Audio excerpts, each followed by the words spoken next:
Friends, early morning carriage చేసే వాళ్ళకి daily టిఫిన్స్‌లోకి chutney చేయాలంటే కాస్త కష్టంగానే ఉంటుంది. మరి చట్నీ లేకుండా ఎలా అనుకుంటున్నారా?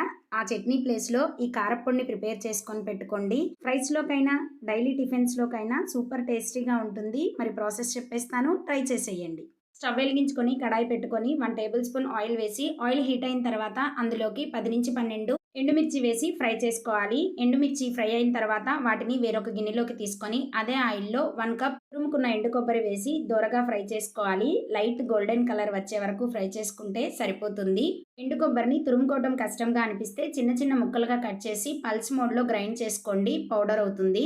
నెక్స్ట్ మిక్సీ జార్‌లోకి ఫ్రై చేసుకున్న ఎండు కొబ్బరిని, ముందుగా వేయించుకున్న ఎండుమిర్చి, 10-12 వెల్లుల్లి రెబ్బలు, పావు కప్పు పుట్నాలు, సీడ్స్ తీసేసి నిమ్మకాయ సైజ్ అంతా చింతపండు, అందులోకి 1 టేబుల్ స్పూన్ జీరా, మన రుచికి సరిపడా సాల్ట్ వేసుకొని మిక్సీ పట్టుకోవాలి. మిక్సీ పట్టేటప్పుడు ఒకేసారి కాకుండా పల్స్ మోడ్‌లో ఆన్ అండ్ ఆఫ్ చేసుకుంటూ పౌడర్ లాగా చేసుకుంటే టేస్టీ కొబ్బరి కారం రెడీ అయిపోతుంది. ఈ కారం చేసి పెట్టుకుంటే ఎర్లీ మార్నింగ్ మనకి పని కాస్త తక్కువ అవుతుందండి.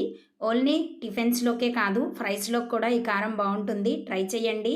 ఎయిర్ టైట్ బాక్స్‌లో స్టోర్ చేసుకోండి. 1 వీక్ పాటు సేమ్ టేస్ట్ ఉంటుంది. ఫ్రిడ్జ్‌లో పెట్టుకుంటే 10-15 డేస్ వరకు ఉంటుంది. పచ్చి కొబ్బరితో దోసల వీడియో కూడా ఉందండి మన ఛానల్‌లో. లింక్ షార్ట్ కింద ఇస్తాను. ఎవరైనా చూడకపోతే వెళ్లి చూడండి. నచ్చిందా వీడియో? నచ్చితే లైక్ చేసి సబ్స్క్రైబ్ చేసుకోండి.